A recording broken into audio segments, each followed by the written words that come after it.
It first happened around Wilhelmina Drive. When the sedan passed me, it flashed its high beams. A cop was ahead, or even more likely, deer. I hit the brakes, scanning the forest on either side. But nothing popped up.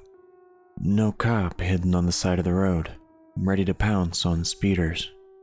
No herd of deer staring at me with glowing eyes in the darkness. When I'd gotten about a mile away, I figured it was safe. I pushed my foot on the accelerator and resumed my usual speed. Must have been a herd of deer that crossed already. I turned up the radio. A staticky "Carry On My Wayward Son" coming through. Damn, the reception in the valley really sucked.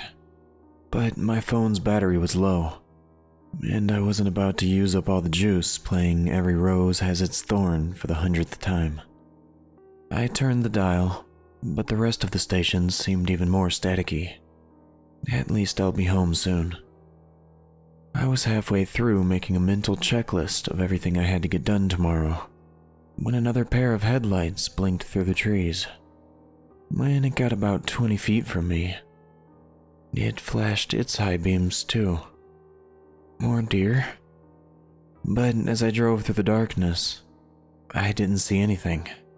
No cop cars either, unless they were really well hidden. As the seconds ticked by and there was nothing else, no construction zone, tree in the road, or other hazard, my heart began to pound. What was he trying to warn me about? I glanced down at my phone, the screen black in the passenger seat. Is it already dead?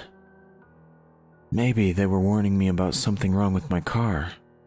Both headlights seemed to be working, but maybe there was smoke coming out of my tailpipe, or something. I didn't like the idea of being stuck on the side of the road at 11 p.m. I sucked in a deep breath. It's probably just deer. There are lots of them around here, remember? The green sign for Edgar Avenue popped up in my headlights, and my heart slowed. Less than 10 minutes from home. I thought of the fluffy, furry blanket I'd just gotten a week ago, curling up in it, eating some chocolate before bed, as Leela snuggled up next to me. The thought made my heart slow even further. My cat, my room, my blanket. Another pair of headlights swung around the bend. As it approached me, it slowed. And then it flashed its high beams at me. My blood went cold. For some reason, 2 flashes seemed to fit within the realm of coincidence. But 3? It's not deer or a cop. It's something about me. Something wrong with the car, or... A horrible thought shot through my mind. That urban legend, where a girl's driving home late, and a truck keeps following her and flashing his high beams. But the trucker is a nice dude, and he's flashing his headlights because there's a guy in the back seat with a knife, and he keeps rising up to stab her. Oh God. Oh God. I turned on the lights and whipped around. The back seat was empty, at least as far as I could tell. Swinging my gaze back to the road, I reached my hand around the back of my seat.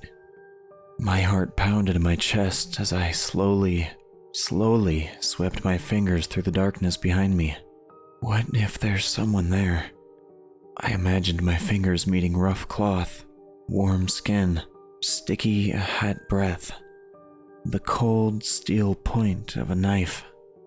But they only met air. I breathed a sigh of relief, swished my hand through the air a few more times, high and low. There was a dead spot that I couldn't reach, but it would be far too small for an adult man to hide in, unless he was some kind of gold medal contortionist. So maybe it's something wrong with the car then.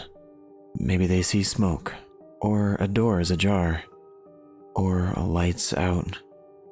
I glanced at the side of the road. There was a margin of dirt between the edge of the road and the beginning of the forest. I could safely pull over and check what was wrong. Then again, this road was really lonely, especially so late. There were only a few houses on this road and none that I could see right now. Just thick woods, brambles, and twisted bark that would muffle any screams. I'll take my chances driving home. I gripped the steering wheel. I'm only about 5 more miles. I again thought of my warm little house and Leela, with her fluffy black fur and permanent smirk. A pickup truck swung around the bend. I held my breath. They're not flashing at me. Good.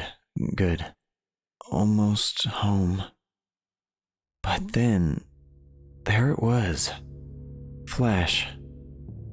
The afterimage of the searing white light danced in my vision. Cold sweat broke out on my neck. Damn it, I whispered. What the hell is going on? Their headlights disappeared behind me, and the darkness immediately pooled around me again, like fluid filling a void. Scraggly, crooked branches clawed at my car, silhouetted by the full moon. The radio played straight static. I reached for my phone, and then I heard it.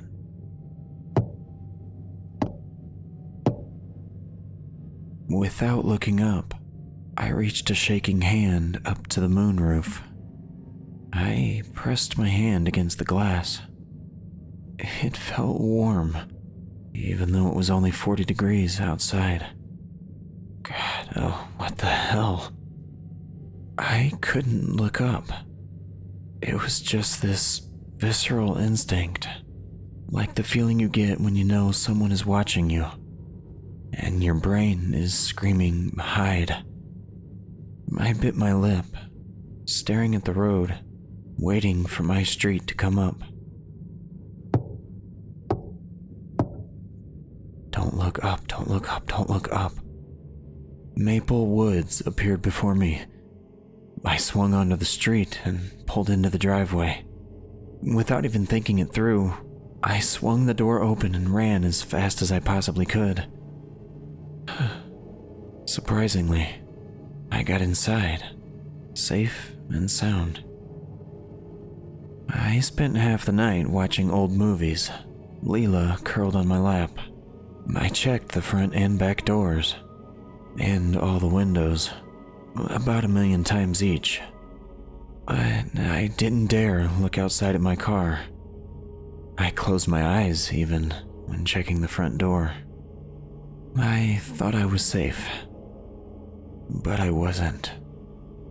Because now, I hear it again. It's more frequent now, coming from right above me, right above my bed, coming from inside my attic.